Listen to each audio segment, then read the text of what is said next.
Huwag niyo na po kaming hanapin sa mga presinto sapagkat ang inyong mga pulis ay nasa inyo ng mga telepono. Dial 911. Darating ang inyong mga pulis sa loob ng 5 minuto. Lilingkod sa bawat Pilipino at magbibigay ng tamang impormasyon para sa tahimik at maayos na Pilipinas. Police News Network, alagad ng batas, tagapagtaguyod ng balitang pulis, sandigan ng mamamayan, patnubay ng katotohanan. Kampo Krame, maghahatid ng pinakahuling kaganapan at nagbabagang balita. Ito ang PNN Police News Network. At ngayon, ang inyong mga tagapagbalita. Magandang araw, bagong Pilipinas. Ako ang inyong alagad ng batas, tagataguyod ng balitang pulis. Ako po si Patrolwoman Janina Aguas mula sa Manila Police District. Maghahatid sa inyo ng tamang balita, kwento ng pulis at serbisyo para sa mamamayan. At ito ang PNP News Online. Ang pangunahing balita ng Police News Network, alagad ng batas, tagataguyod ng balitang pulis.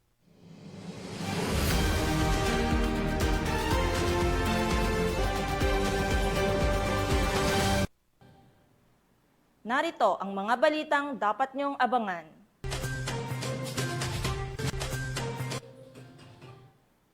Mag-live-in partner, huli sa bypass operation sa Mabalacat City, Pampanga. Dalawang sospek, kulungan ang kinahantungan sa Malate, Manila. At miyembro ng teroristang grupo, voluntaryong nagbalik loob sa Northern Samar.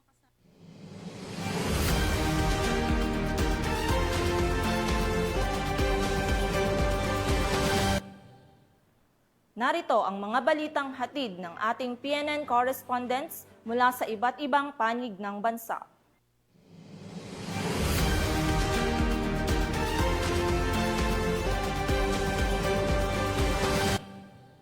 Simulan natin ng balita mula sa bahagi ng Luzon.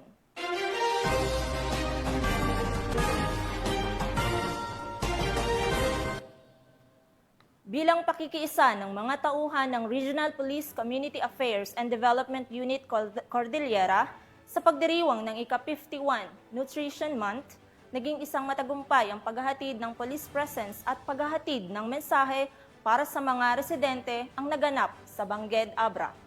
Yan ang balitang hatid ni Patrolwoman Maria Ella Garcia. Bilang suporta sa pagdiriwang ng ika-51st Nutrition Month, ang mga tauhan ng Regional Police Community Affairs and Development Unit CAR na kinatawanan ni Pat Maria Ella D. Garcia sa ilalim ng pangangasiwa ni Police Lieutenant Colonel Denver A. Alidao ay nagbigay ng police presence at mensahe sa isinagawang selebrasyon sa Banyakaw Elementary School, Barangay Banyakaw, Bangged, Abra. Nito lamang ika-6 ng Agosto taong kasalukuyan. Ang naturang aktibidad ay may temang Food and Nutrition Security, maging priority, sapat na pagkain, karapatan natin. Tampok sa aktibidad ay ang matagumpay na Cook Fest, kung saan ipinamalas ng mga aktibong magulang mula sa bawat baitang ang kanilang husay sa pagluluto, gamit ang pangunahing sangkap na malunggay. Bawat grupo ng mga magulang ay naghanda ng kanilang natatanging putahe gamit ang malunggay. Samantala, bilang bahagi ng pakikilahok sa mga gawaing pangkomunidad, nagbigay ng maikling mensahe si Pat Garcia patungkol sa pagtaguyod ng tamang nutrisyon upang higit na mapalawak ang kaalaman at kamalayan ng mga mag-aaral sa masusustansyang pagkain. Nagbigay din ng mensahe ang isang guro at magulang patungkol sa kahalagahan ng nutrisyon na nagtataguyod ng isang malusog at masiglang mamamayan. Para may sakatuparan ang pagpapahalaga sa kalusugan ng bawat bata sa aming paaralan. Ito ay upang matugunan ang mga pangailangan ng mga bata at maisapuso nila ang pagkaing sapat o pagpapahalaga sa nutrisyon at saka pagpapahalaga sa mga pagkain katulad ng gulay, prutas at mga iba pang kailangan ng ating katawan. Okay, hindi lamang po iyon at sinasabi rin namin sa kanila na higit sa lahat, kalinisan ang siyang pairalin natin upang sa ganoon ay mapanatili nating malusog ang ating pangangatawan. God bless at mabuhay po tayong lahat. Bilang isang magulang, dapat pakain natin mga bata ng masarap na gulay. Kasi importante yun. Unang-una, yun ang bibigay ng sustansya. Layunin ng aktibidad na mapalawak ang kamalayan ng publiko sa kahalagahan ng seguridad sa pagkain at nutrisyon bilang isang pangunahing karapatan ng bawat Pilipino. Para di magkasakit at maging masigla. Ang partisipasyon ng RP Kadukar sa naturang aktibidad ay patunay ng kanilang patuloy na suporta sa mga programang pangkalusugan at pangkomunidad na naglalayong itaguyod ang kapakanan, kaligtasan at kagalingan ng bawat mamamayan. Mula dito sa Banyakaw Elementary School, ako ang inyong Police News Network Correspondent, Patrolwoman Maria Ella Garcia, alagad ng batas, tagataguyod ng Balitang Pulis. Maraming salamat, Patrolwoman Garcia. Kulungan ang bagsak ng 2 suspect na hinihinalang miyembro ng Sputnik Gang matapos masamsam mula dito sa ikinasang bypass operation sa Malate, Manila. Patrolwoman Abigail Rojas sa ulat. Arestado ang 2 hinihinalang miyembro ng Sputnik Gang ng mga operatiba ng Station Drug Enforcement Unit ng Malate Police Station sa isang matagumpay na anti-illegal drug buy-bust operation na naganap bandang 1:35 ng madaling araw sa kahabaan ng Adriatico Street, Barangay 720 sa Malate, Manila. Kinilala ang mga suspect na sina alias CJ, 22 taong gulang at alias Jen, 25 taong gulang. Nasamsam mula sa mga suspect ang 4 na pakete ng hinihinalang shabu na may kabuoang bigat na 15 gramo at tinatayang halaga na 102,000 pesos based sa standard drug price. Na-recover rin ang perang ginamit bilang buy-bust money. Sila ay kasalukuyang nakakulong sa detention facility ng Malate Police Station habang inihahanda ang kasong paglabag sa Sections 5 at 11, Article 2 ng Republic Act 9165 o Comprehensive Dangerous Drugs Act of 2002 na isasampa sa Manila City Prosecutor's Office para sa kanilang inquest proceedings. Mula dito sa Metro Manila, ako po ang inyong PNN correspondent, Police Corporal Abigail Rojas, alagad ng batas, tagataguyod ng Balitang Pulis. Maraming salamat, Corporal Rojas. Nasa kote ang 2 suspect na babae na kabilang sa mga listahan ng street-level individual sa isinagawang buy-bust operation sa Barangay Payukpok Sur, Bawang, La Union. Police Corporal J.R. Del Mendo, ibalita mo. Arestado ang 2 babae na kabilang sa lista ng street-level individual sa isinagawang buy-bust operation na pinagsanib na puwersa ng Bawang Municipal Police Station bilang lead unit, La Union PDEU, La Union PIU, RIU-1, La Union 1st PMFC at TSC RMFB-1 sa Barangay Payukpok Sur, Bawang, La Union. Nakumpiska mula sa mga sospek ang 2 gramo ng hinihinalang shabu na nakapaloob sa isang transparent plastic sachet na nagkakahalaga ng 13,600 pesos. Kabilang sa mga nakuhang ebidensya ang isang peraso ng genuine 1,000 peso bill at 5 peraso ng 1,000 peso budol money na ginamit bilang buy-bust money, kapirasong papel, cellphone at motorsiklo. Ang inventory at marking sa mga ebidensya ay sinagawa sa mismong lugar ng operasyon sa presensya ng mga sospek at ng mga mandatory witnesses. Ang 2 sospek ay naharap ngayon sa kasong paglabag sa Republic Act 9165 o Comprehensive Dangerous Drugs Act of 2002. Mula dito sa Ilocos Region, ito ang inyong PNN Correspondent, Police Corporal J.R. Del Mendo, alagad ng batas, tagataguyod ng Balitang Pulis. Maraming salamat, Police Corporal Del Mendo. Sa mas pinaigting na pagbabantay ng mga kapulisan kontra ilegal na droga, isang mag-live-in partner ang naaresto ng mga kapulisan sa ikinasang buy-bust operation at nakumpiska ang mahigit 1 milyong pisong halaga ng ilegal na droga sa Barangay Sapang Bayabas, Mabalacat City, Pampanga. Patrolwoman Jilly Peña sa report. Isang malaking dagok sa kalakaran ng ilegal na droga sa lalawigan ang naitala matapos ang matagumpay na operasyon ng mga operatiba ng Pampanga PNP na kung saan 2 high-value individuals ang naaresto at nakumpiska ang mahigit 1.4 milyong halaga ng ilegal na droga sa Barangay Sapang Bayabas, Mabalacat City, Pampanga. Ang operasyon ay pinangunahan ng mga operatiba ng Mabalacat City Police Station sa ilalim ng pamumuno ni Police Lieutenant Colonel Efren N. David Jr., Chief of Police. Kinilala ang mga suspect na sina alias Chica, 20 anyos at alias Nix, 20 anyos, parehong walang trabaho, mag-live-in partner at residente ng nasabing barangay. Nasamsam mula sa kanila ang tinatayang 5.5 kilo ng tuyong dahon ng marijuana na may halagang 660,000 pesos at 470 grams ng hinihinalang kush na nagkakahalaga ng 775,500 pesos.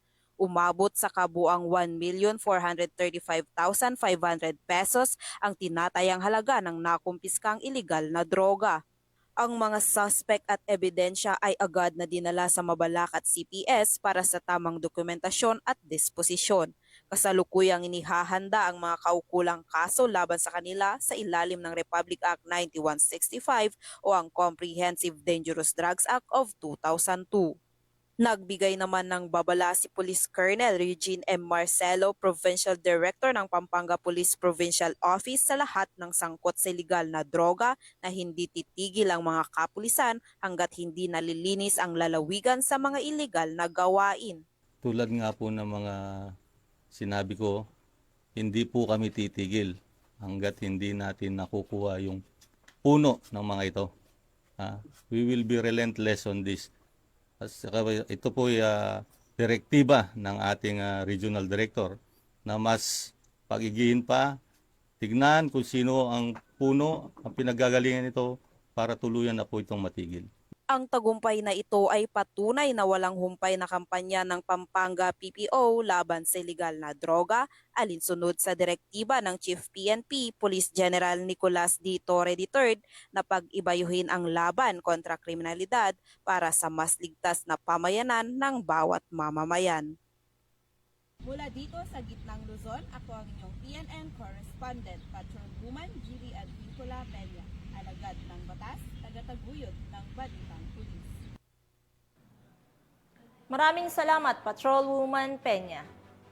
Pinangangalagaan ng PNP EOD K9 Group ang kalusugan at kakayahan ng kanilang mga K9 dogs upang maging handa at epektibo sa kanilang mga operasyon. Yan ang balitang hatid ni Patrolwoman Marie Octaviano.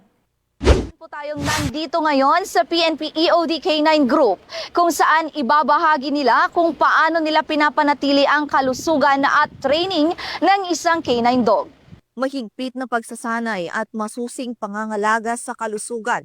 Yan ang pangunahing prioridad ng PNP Explosive Ordnance Disposal and K9 Group para sa kanilang mga K9 dogs na katuwang sa mga operasyon para sa seguridad ng bayan.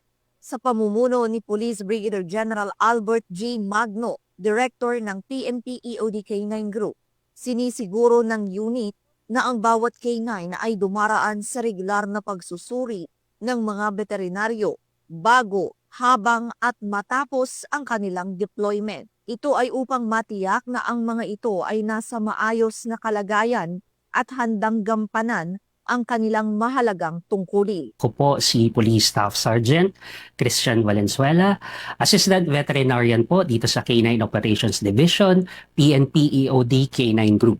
Prior ng training at deployment, meron po kaming ginagawa na pre-evaluation.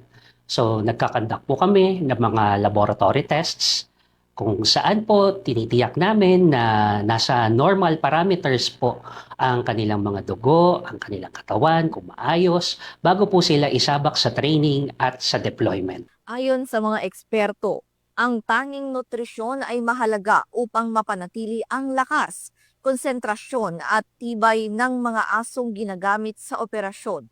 Dagdag pa ni Police Staff Sergeant Valenzuela, ang regular check-up ng mga aso ay hindi lamang para sa physical health, kundi pati sa mental well-being ng mga ito. Ang ating mga police service dogs ay kumakain ng 2 beses sa isang araw. Ang aming dog food na pinapakain sa kanila ay merong crude protein na at least 27%. So nakakatiyak po tayo na dekalidad ang kanilang kinakain kasi ito po ay approved by AFCO. Samantala, ibinahagi naman ni Police Colonel Arnold Perez Solomon, ang Chief K9 Management and Training Division, na bahagi rin ng pamunuan ng grupo na ang training ng mga aso ay maingat na dinisenyo upang tumugma sa iba't ibang uri ng operasyon gaya ng explosive detection, search and rescue at tracking. In behalf of our Director, Police Brigadier General Albert Gamboa Magno, the Director of EOD K9 Group, I am Police Colonel Arnold Perez Solomon, the Chief K9 Management and Training Division. So from Papi, sa first 2 months na is ihiwalay na dun sa mother niya para i-banding na dun sa magiging handler. Pag nakikita natin na may mga exposure na sa environment, sasanay naman natin sa mga obedience, kasama na rin doon sa yung tinatawag na kinneling, na sanay doon sa kennel niya kung paano pumasok sa kennel o lumabas. Then kung magaling na yung aso sa mga may basic obedience na siya, then maganda na rin yung exposure niya. Ibig sabihin, hindi na siya natatakot sa mga iba't ibang mga bagay. Mayroon tayong iba-ibang discipline tulad ng narcotics, detection dog, explosive detection dog, then search and rescue dog, then combat tracking dog, police security and protection dog. So isisilik natin yung aso, titingnan natin yung yung heart niya, kukonsider natin yung heart assessment. Then, mayroon naman tayong mga prescribed na breed, mga ititrain sa working dog, magiging K9 natin. Tulad ng Belgian Malinois, Labrador Retriever, Golden Retriever, Bloodhound. Then yung small breed is Beagle and Jack Russell Terrier po yung natin, sinisilik natin na breed. Kino-consider natin yung skills doon sa selection ng natin, ititrain natin ng aso. Unang-una yung prey drive saka hunt drive. Yung play drive, yung paglalaroan nyo yung bola hanggang abot ng ilang minuto, 1 minute to 3 minutes. Then yung prey drive, itatago mo yung bola yung tulad sa damuhan, hanapin niya. Yung hunt drive, parang i-hunting niya yung target na toy niya. Either ball o kung ano yung mga toy na interested yung aso.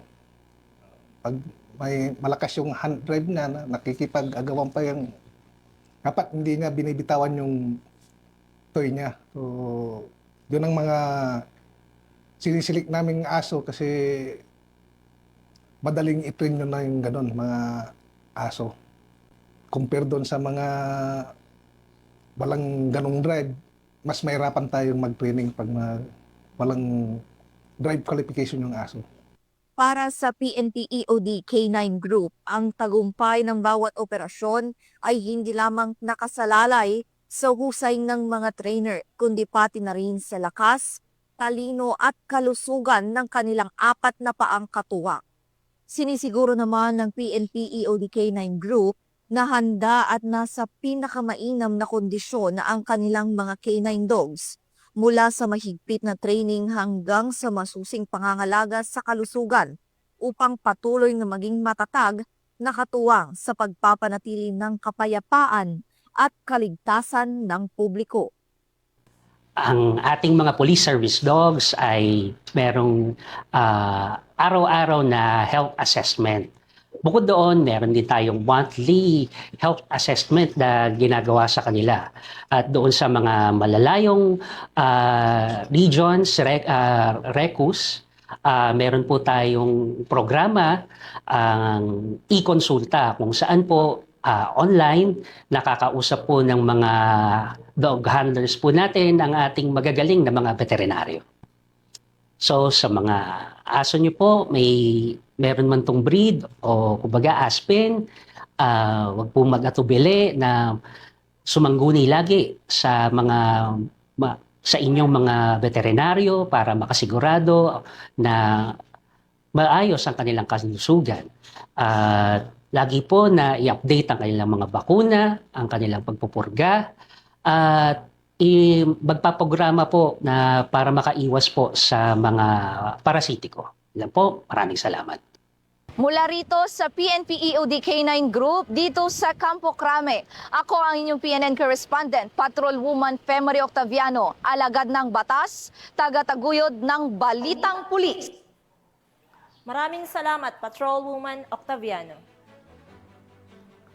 Sa mas minaigting na kampanya kontra ilegal na droga, nasa kote ang isang street-level individual sa isinagawang bypass operation ng mga otoridad sa La Paz, Iloilo. Nakibalita dyan si Patrolwoman Lynette Sablon.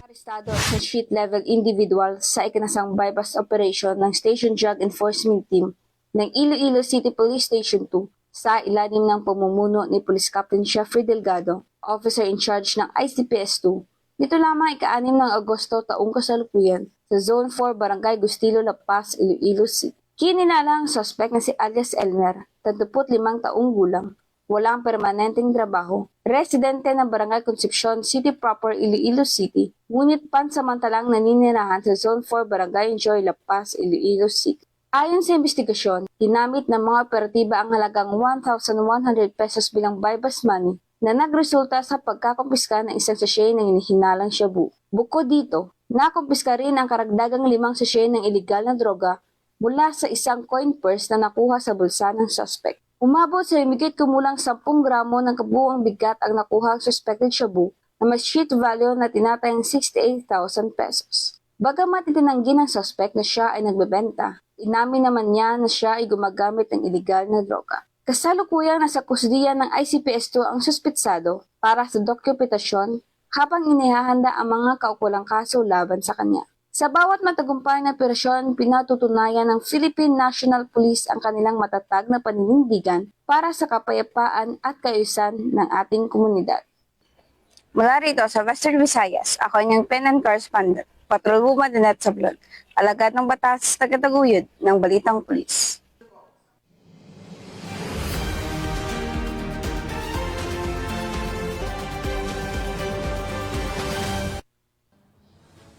Napasakamay na ng Tagbilaran City Police Station ang 2 hinihinalang tulak ng droga sa isinagawang operasyon sa Barangay Poblacion 3, Tagbilaran City, Bohol.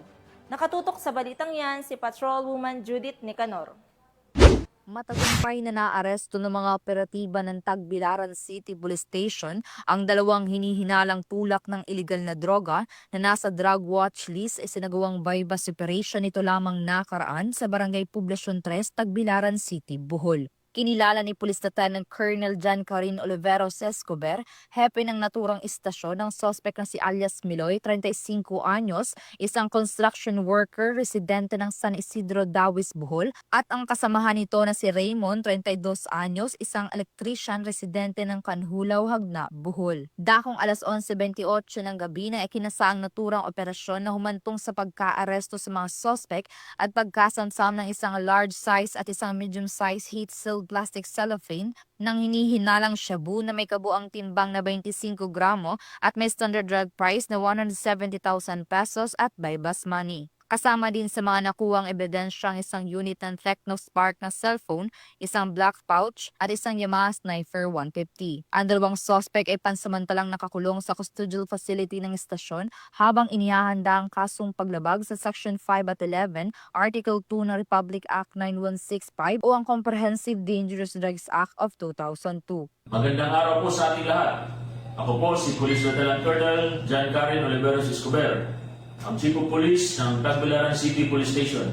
Matagumpay natin na isagawa ang isang bypass operation sa Tagbilaran City sa JB Galiano Street, Barangay Poblacion 3. 2 drug personalities ang naaresto at nasamsam ang tinatayang 25 grams ng hinihinalang shabu na nagkakahalaga ng humigit kumulang 170,000 pesos. Ang operasyong ito ay bahagi ng ating kampanya sa Oplan Limpio Tagbilaran na layuning sumpuin ang iligal na droga at panatilihin ang kapayapaan at kaayusan sa ating lungsod.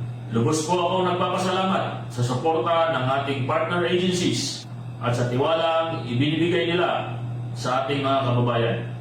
Makakaasa po kayo na ang inyong kapulisan ay patuloy na maglilingkod ng buong tapang, katapatan at malasakit. Hindi kami titigil hanggat hindi ganap na ligtas at malaya sa iligal na droga ang Tagbilaran City. Maraming salamat po at mabuhay po tayong lahat.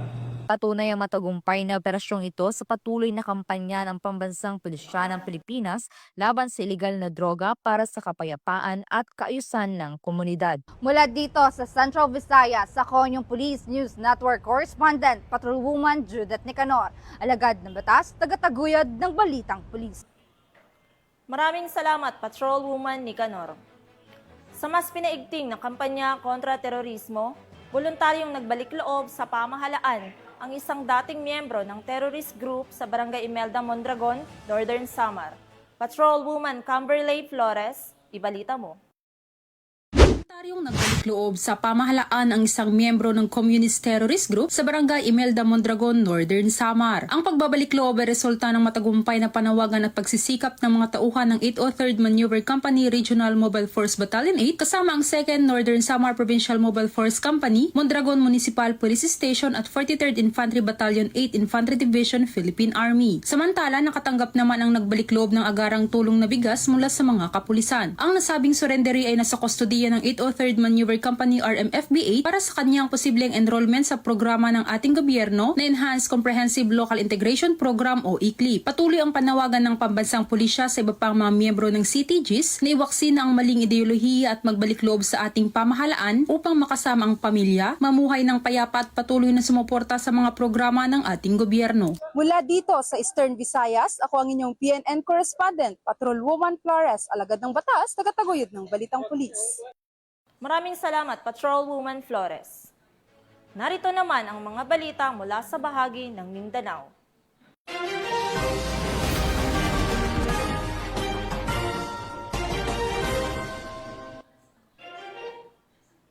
Upang mas makapaghatid ng serbisyo publiko sa ating mga mamamayan, nakiisa ang mga kapulisan ng Davao Occidental sa isinagawang blood donation program sa Davao Occidental General Hospital, Barangay Lacaron, Malita, Davao Occidental. Ang buong detalye ng balita mula kay Patrolwoman June Mary Joy Rupin. Pakita ang tunay ng diwa ng bayanihan at serbisyo sa kapwa. Nagsaning pwersa ang mga kapulisan mula sa Davao Occidental Police Provincial Office at mga kawal ng 73rd Infantry Battalion, Philippine Army sa isang matagumpay ng blood donation program na isinagawa nito lamang Agosto 6 taong kasalukuyan sa Davao Occidental General Hospital, Barangay Lacaron, Malita, Davao Occidental. Ang aktibidad ay isinagawa sa pakikipagtulungan ng Philippine Red Cross at lokal na mga opisyal sa lalawigan. Nilahukan ito ng mga kawani mula sa iba't ibang ahensya. Nakalikom ang programa ng maraming blood units na agad na tinalaga para sa mga pasyenteng nangangailangan, partikular na ang nasa emergency care, operasyon o may malubhang karamdaman. Nagpaabot ng pasasalamat ang Philippine Red Cross at health partners sa aktibong partisipasyon ng mga kapulisan at sundalo at iba pang ahensya. Ipinakita ng kanilang pagkakaisa na sa panahon ng pangangailangan, ang uniforme ng serbisyo ay simbolo rin sa pag-aalay ng sarili para sa kapwa. Mula dito sa Police Regional Office 11, ako ang inyong PNN Correspondent, Patrolwoman June Mary Joy Rupin, alagad ng batas, tagataguyod ng Balitang Pulis. Maraming salamat, Patrolwoman Rupin. Nasabat ng mga otoridad ang mahigit 700,000 pisong halaga ng mga smuggled na sigarilyo mula sa 2 suspect sa Maguindanao del Norte. Ang kabuuan ng balita mula kay Patrolwoman Maricris Algabre. Nasabat ang 700,000 pesos halaga ng smuggled cigarettes mula sa naarestong 2 suspect sa isinagawang checkpoint operation ng Parang Municipal Police Station sa Barangay Nituan, Parang, Maguindanao del Norte. Nito lamang ika-4 ng Agosto taong kasalukuyan. Kinilala ni Police Major Radzak S. Mosa, Chief of Police ng Parang Municipal Police Station, ang mga suspect na sina alias Jam, 51 anyos at alias Arn, 32 anyos.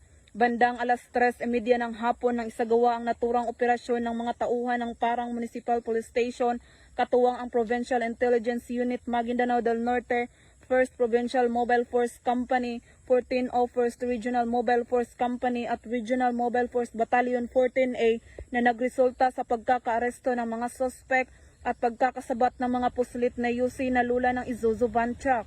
Nakuha mula sa operasyon ang 70 kahon ng smuggled cigarettes na tinatayang nagkakalagang 700,000 pesos. Ang mga arestadong sospek kasama ang mga ebidensya ay nasa kustudiya ng pulisya at nakatakdang i-turnover sa Bureau of Customs para sa tamang disposisyon. Patuloy naman ang Maguindanao del Norte PNP sa pagsasagawa ng malalim na investigasyon upang matukoy at mapanagot ang iba pang mga nasa likod ng smuggled na sigarilyo. Mula rito sa rehiyon ng Bangsamoro, ako ang inyong Police News Network Correspondent, Patrolwoman Maricris Algabre, alagad ng batas, tagataguyod ng balitang pulis. Maraming salamat, Patrolwoman Algabre. Huli sa bisa ng warrant of arrest ng mga otoridad ang tinaguriang top 6 provincial most wanted person dahil sa kaso nitong frustrated murder sa Purok 8, Lanton, Barangay Apopong, General Santos City. Ang report na ito ay hatid sa inyo ni Patrolwoman Brylin Jean Cabonilas. Ng mga operatiba ang tinagurang top 6 provincial most wanted person sa kaso nitong frustrated murder sa ikinasang warrant of arrest operation sa Purok 8, Lanton, Barangay Apopong, General Santos City. Nito lamang Agosto 5, 2025. Kinilala ni Police Major Wesley P. Matiliano, Station Commander ng Station 5, General Santos City Police Office, ang naarestong suspect na si alias Adlaw, 41 anyos at may asawa, residente ng nasabing lugar. Bandang alas 8:40 ng gabi, ikinasa ng mga tauhan ng Police Station 5, General Santos City Police Office, kasama ang Sarangani Provincial Mobile Force Company, Sarangani Provincial Police Office, ang warrant of arrest para sa suspect. Matagumpay na nadakip ang suspect sa kanyang kasong frustrated murder na may rekomendadong piyansa na 200,000. Kasalukuyang nasa kustodiya na ng Police Station 5, General Santos City Police Office ang naaresto para sa tamang disposisyon. Ang matagumpay na joint operation na ito ay nagpapakita ng dedikasyon ng mga pulis na mahuli ang mga taong may nakabinbin na kaso upang mapanagot sa batas at mabigyan ng hustisya ang mga naging biktima ng krimen. Mula dito sa Regional Office 12, ako po ang inyong PNN Correspondent, Patrolwoman Brylin Jean Cabonilas, alagad ng batas, tagataguyod ng balitang pulis. Maraming salamat, Patrolwoman Cabonilas. At iyan ang mga balitang nakalap ng ating PNN correspondents mula Luzon, Visayas at Mindanao. At bago po matapos ang ating programa, nais po naming batiin ang mga kagalang-galang na opisyal mula sa NAPOLCOM sa pangunguna ni Director Edman B. Pares, katuwang sina Inspectors Flores, Pangilinan, Baredo, Serrano at Santos.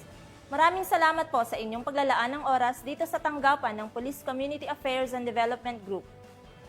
Sa ngalan ng pamunuan ng Philippine National Police sa pangunguna ni PNP Chief Police General Nicolas Torre III at sa pamumuno ni President Ferdinand Bongbong Marcos Jr., kami ay maglilingkod sa bawat Pilipino at magbibigay ng tama at balanseng balita.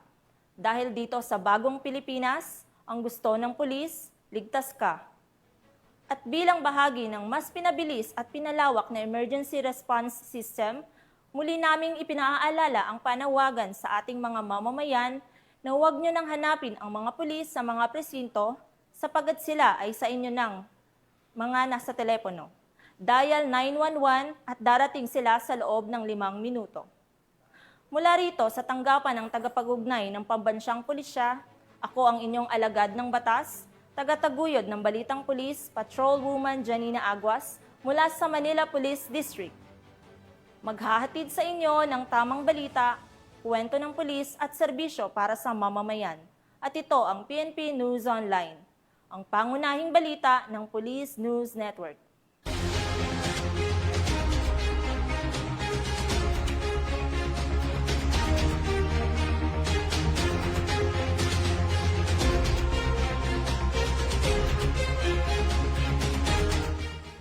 Police News Network, alagad ng batas, tagapagtaguyod ng balitang pulis.